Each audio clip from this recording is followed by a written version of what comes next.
എല്ലാവർക്കും സ്വാഗതം. ഈ റിവ്യൂ ഇഷ്ടപ്പെടുവാണെങ്കിൽ ഒന്ന് ലൈക്ക് ചെയ്തും സബ്സ്ക്രൈബ് ചെയ്തും സപ്പോർട്ട് ചെയ്യണേ. അപ്പോൾ മനുവിനെ വിളിച്ച് സങ്കടം പറയുന്ന കൃഷ്ണമോളെയാണല്ലോ കാണിച്ചത്. ഇപ്പോൾ കൃഷ്ണമോൾക്ക് ഭയങ്കര സങ്കടമാട്ടോ, രോഹിത്തിൻ്റെ ജീവിതം ഇനി നശിച്ചു പോകുമല്ലോ എന്നോർത്ത്. അന്നേരം മനു പറയുന്നുണ്ട്, അവൻ തെറ്റ് ചെയ്തതാണെങ്കിൽ അവൻ ശിക്ഷ അനുഭവിക്കണം, ഇവനൊക്കെ ശിക്ഷ അനുഭവിച്ചാലേ ചെയ്യുന്ന തെറ്റിൻ്റെ വലുപ്പം എന്താണ് എന്നറിയുള്ളൂ എന്നിങ്ങനെ പറയുന്നുണ്ട്. അത് കഴിഞ്ഞ് ഫോം വയ്ക്കുന്നു. പിന്നെ കാണിക്കുന്നത് ബാലേന്ദ്രനെയാണ്.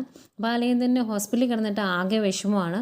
പുറത്തെ കാര്യങ്ങളൊന്നും അറിയത്തില്ല എന്ന് മാത്രമല്ല, അവിടെ ഹോസ്പിറ്റലിൽ കിടക്കുമ്പോഴും ഇടയ്ക്കിടയ്ക്ക് ആൾക്കാർ വന്ന് എത്തി നോക്കിയിട്ട് പോകും.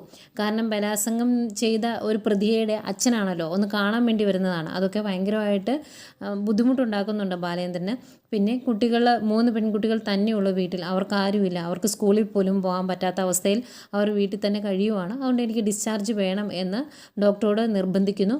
അങ്ങനെ ഡോക്ടറോട് ഡിസ്ചാർജ് വാങ്ങി ഗോർദ്ധൻ്റെയും സുലോചനയുടെയും കൂടെ വീട്ടിലോട്ട് പോരുവാണ് ബാലേന്ദ്രൻ വീട്ടിലോട്ട് എത്തുമ്പോഴേക്കും ഭയങ്കര സന്തോഷമാകുന്നുണ്ട് കൃഷ്ണമോൾക്ക്. ആരുമില്ലാതെ, മനസ്സിനൊരു സമാധാനം ഇല്ലാതെ ഇങ്ങനെ നടക്കുമ്പോഴാണല്ലോ അച്ഛൻ വരുന്നത്. അച്ഛൻ വന്നപ്പോഴേ ഒരുപാട് സന്തോഷമായി. ഓടി അച്ഛൻ്റെ അടുത്ത് വരുമ്പം ബാലേന്ദ്രൻ ആകെ ക്ഷീണിച്ചാട്ടോ, മുഖത്തൊക്കെ ഭയങ്കര, ശരിക്കും ഹോസ്പിറ്റലിൽ നിന്ന് വരുന്ന ഒരാളുടെ ക്ഷീണവും ആ ഒരു അവശതയൊക്കെ ബാലേന്ദ്രനുണ്ട്.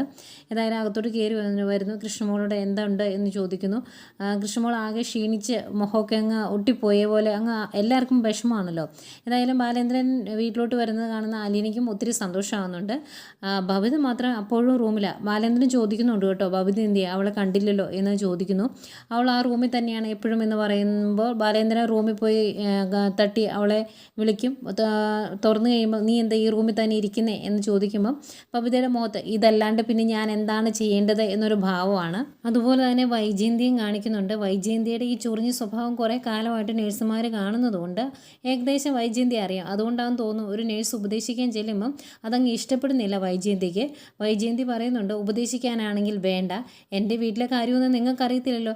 എൻ്റെ വീട്ടിൽ ഒരു ബാധ കടന്നു ഓടിയിട്ടുണ്ട്, അതിനെ ആ വീട്ടിൽ നിന്ന് അടിച്ചു പുറത്താക്കിയാൽ മാത്രമേ എൻ്റെ വീട് രക്ഷപ്പെടുകയുള്ളൂ എന്നാണ് വൈജയന്തി ഇപ്പോഴും പറയുന്നത്. ഒരു പൊടിക്ക് അഹങ്കാരം കുറഞ്ഞിട്ടില്ല, അതേ രീതിയിൽ തന്നെ കിടക്കുന്നു.